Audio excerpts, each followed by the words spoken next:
Olá pessoal, espero que todos estejam muito bem. Depois de cerca de 2 semanas sem um contato, pelo menos o contato através de vídeos, né?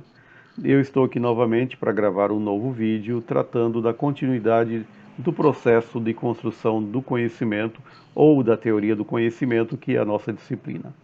Para a gente relembrar e poder ir para o estudo de hoje, eu gostaria apenas de trazer novamente o objetivo geral dessa disciplina, que diz textualmente o seguinte: compreender as bases da teoria do conhecimento no interior da evolução do pensamento filosófico moderno. Esse objetivo geral ele tem uma relação com o terceiro objetivo específico, que trata do tema e dos autores, né, com os quais nós dialogaremos neste vídeo. Diz o seguinte: conhecer autores fundamentais do empirismo e realismo, primado do objeto, e do racionalismo e idealismo, primado do sujeito. Como referência para a primeira parte, nós já tratamos de autores como David Hume, por exemplo, e para a escolha da continuidade do nosso estudo, eu escolhi trazer dois textos, um deles do David Hume e o outro do Will Durant, ambos são capítulos de livros escritos por esses autores, sendo que o do Will Durant diz o seguinte, o capítulo, Immanuel Kant e o idealismo alemão. De certa forma, como nós já tratamos do David Hume, e o David Hume, nesse caso aqui, ele não tem centralidade no debate proposto. Na verdade, nós vamos verificar dentro de pouco tempo que o Kant ele faz uma teoria, ou melhor, ele constrói a sua filosofia como resposta e reação àquilo que foi produzido antes dentro desse processo de construção da filosofia moderna. Eu prefiro tratar então um pouco do texto do Will Durant a respeito de Immanuel Kant e de vez em quando necessário, então a gente faz alguma ponte com o texto do David Hume, com o capítulo retirado do texto do David Hume. Eu confesso que eu estou um pouco apreensivo com as escolhas desse autor, né, que eu fiz para refletir sobre o idealismo. Nós temos tido um esforço nessas semanas, né, nessas aulas, de entender esse processo de construção da ciência, esse processo em que se passa de uma visão de conhecimento subordinada à religião, que nós chamamos de hermetismo, que era comum tanto na antiguidade quanto na Idade Média ocidental, para uma visão do conhecimento autônomo, ou seja, não mais esse conhecimento subordinado à religião, à tutela estatal ou à tutela política, né?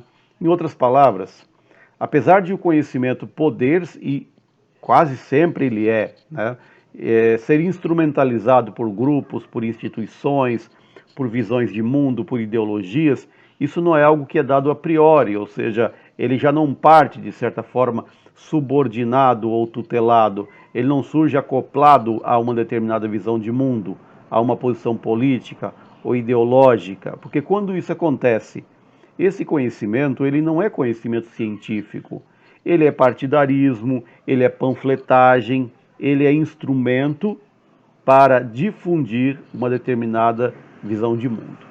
Pois bem, nessa trajetória, nesse percurso de conhecimento, nós percorremos autores importantes, sendo que, nesse caso específico, nós não podemos deixar de partir para a análise do Immanuel Kant, porque se nós estamos tratando aqui de um tema específico da teoria do conhecimento, que é o idealismo, nós temos que tratar com aquele que é conhecido por muitos, né, por vários autores, tanto da epistemologia quanto da própria filosofia, como o pai do idealismo. A armadilha que nós incorremos, e aqui nesse caso eu estou especificamente falando de mim em relação a vocês, né, que estão me ouvindo ou que estão me vendo, é que para os iniciados nos escritos desse filósofo, não sei quantos de vocês já têm uma leitura de Immanuel Kant, o debate pode parecer superficial. Haja vista que eu estou falando aqui de um professor de história, que também tem uma leitura de Immanuel Kant e daqueles que fazem os comentários a respeito do trabalho dele, que não é uma leitura profunda. Afinal de contas, isso não é a minha profissão. Eu não sou filósofo de formação ou de atuação. Para os que não conhecem, no entanto, mesmo que a leitura seja superficial para aqueles que conhecem, para aqueles que não conhecem, a leitura e o debate poderiam parecer extremamente áridos, porque esse é o autor, né? De fato, Kant é muito difícil. E isso não se deve, talvez, como muitos poderiam pensar, ao modelo de educação que temos, generalista, né? Ou à falta de costume de leitura que nós, como parte da população brasileira, com hábito de leitura, né? Nós temos, ou não temos, no caso. Como ilustração, por exemplo, e aí agora sem trocadilho, né? Porque falando de ilustração para um filósofo da ilustração, o Will Durant mostra que quando lá em 1786 ascendeu ao trono da Prússia o Frederico Guilherme II, filho do grande protetor do Kant nos anos anteriores, né, o rei Frederico, e ele decidiu instituir um fundamentalismo luterano como política de Estado. O Kant já estava com 62 anos de idade e ele era famoso, sendo um dos conselheiros reais. Nesse caso, mesmo que a política tenha mudado, ele continuava sendo quase inatingível. Mas vejamos só o que o Will Durant fala a respeito disso, para que a gente possa fazer o gancho com a fala anterior. Diz o seguinte, abre aspas, em 1788, o ministro da Educação escolhido por Frederico Guilherme II, né, ele, abre aspas, expediu um decreto que proibia qualquer ensinamento na escola ou na universidade que se desviasse da forma ortodoxa do protestantismo luterano. Criou uma rigorosa censura para todas as formas de publicações e ordenou a demissão de todo professor suspeito de qualquer heresia. Kant, a princípio, não foi molestado, porque era um homem velho e, como disse um conselheiro real, um dos seus pares, né, só umas poucas pessoas o liam e estas não o compreendiam. Ou seja, é sobre este autor sobre o qual nós iremos tratar. Mas eu já adianto, então, neste momento, uma questão. A intenção não é fazer uma leitura ou uma análise dos textos escritos pelo Kant, pelo menos não diretamente. Ler ou analisar, por exemplo, a Crítica da Razão Pura ou qualquer outra obra de Kant não é tarefa para uma disciplina de 2 créditos, muito menos para uma aula de 4 horas. E isso pior ainda mais se a gente pensar que nós não temos aquela interação normal que nós teríamos, né, de dialogar diretamente em sala de aula. Pelo contrário, acho que é uma tarefa inglória fazer isso em 1 ou 2 vídeos de 15 a 30 minutos no máximo, por exemplo. Por isso a escolha, e veja, a escolha foi feita antes, mas depois eu percebi ser acertada, de analisar um autor que leu os textos de Kant, para que a gente possa ir até o autor de forma indireta. Veja, o objetivo aqui não é formar filósofos, muito menos formar especialistas na tradição do idealismo alemão. O objetivo aqui é ter contato com o processo de construção do conhecimento e da afirmação da ciência, né?